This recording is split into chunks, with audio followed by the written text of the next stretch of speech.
SIT যিখিনি প্ৰশ্ন মুখ্যমন্ত্ৰী কৈছে এবাৰো SIT আহি নুসুধিলে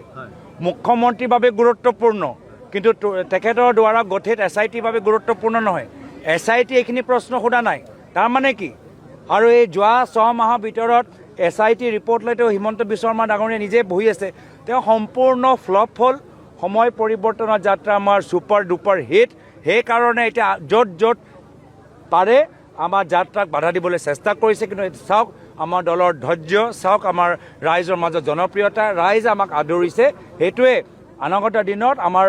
জয়ৰ ইংগিত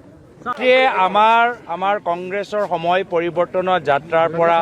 আমাৰ সংবাদমেলৰ পৰা ভয় কৰিছে সেইকাৰণে কোৰ্টৰ সহায় বিচাৰিছে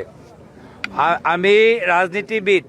আমি জনতা আদালতৰ ওপৰত বিশ্বাস কৰোঁ আমি ৰাইজৰ বিবেকৰ ওপৰত বিশ্বাস কৰোঁ সেইকাৰণে মোৰ বিৰুদ্ধেও ঢেৰ অভিযোগ উত্থাপন কৰাৰ পিছতো আমি ৰাইজৰ ওপৰত আমাৰ বিশ্বাস আছিল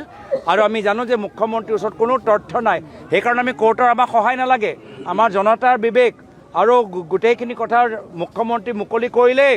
দুধ কা দুধ পানী কা পানী হৈ যাব কিন্তু আমি যে তেওঁলোকৰ বিৰুদ্ধে যি কথা কৈ আছোঁ সেইখিনি কথা সঁচা সেইখিনি কথা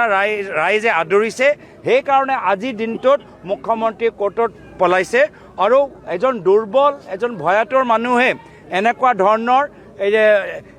কোৰ্টৰ সহায় লোৱাটো এটা ইংগিত যদি নহ'লে বলিষ্ঠ এজন নেতা যদি এজন সাহসী নেতা তো আমি যিখিনি কথা কৈছোঁ তেওঁ ৰাজহুৱাভাৱে আমাৰ লগত চেলেঞ্জ কৰিলে হওক আমিতো তেওঁলোকৰ লগত ৰাজহুৱাভাৱে ৰাস্তাত আমি চেলেঞ্জ কৰিছোঁ কি কওক যদি প্ৰমাণ আছে দেখাই দিয়ক পাকিস্তানৰ সম্পৰ্কত আমি সন্মুখৰ পৰা চেলেঞ্জ কৰিছোঁ আমি কোৰ্টত যোৱা নাই আমাক কোৰ্টত যোৱাৰ প্ৰয়োজনো নাই কিন্তু আমি যে তেওঁলোকৰ মাটি সম্পৰ্ক কথাবোৰ যে ওলাইছোঁ ক'ৰবাত তেওঁ ভয় কৰিছে আৰু সেইকাৰণে কোৰ্টত গৈ তেওঁ নিজৰ দুৰ্বলতা আৰু আমি যিখিনি কথা যে কৈ আছোঁ সেইখিনি কথা সঁচা তাৰে ইংগিত আমি তেওঁলোকৰ ৰণকৌশলৰ পৰা আমি